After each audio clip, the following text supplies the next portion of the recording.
Real estate is an investment, guys. It is not the same as debt. Real estate is a forced savings account. When you pay your payment, it is not going down a black hole. It is going towards equity. It is another form of a savings account.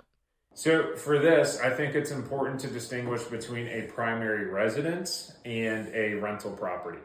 Now, rental properties are investments for obvious reasons, assuming that it cash flows, assuming that you buy it right, it'll appreciate, you get the tax benefits, all of those things.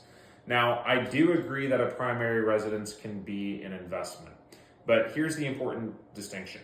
First of all, people think that buying a home is better than renting in all cases because you're paying yourself. Now, what a lot of people forget is that with that amortization schedule, the vast majority of what you're paying for the first 20 years of that mortgage is going in the bank's pocket. So it's very similar to renting in that respect. And in certain markets, it's more expensive to buy than it is to rent. So it makes more sense to rent in those markets, even if you're paying yourself a little bit because of that amortization schedule. But if you're in an affordable market, maybe somewhere in the Midwest, I'm here in St. Louis, if you purchase in the right locations, and especially if you do some investment strategies like buying a fixer-upper, house hacking, those are obvious strategies where it definitely makes more sense to buy than it does to rent.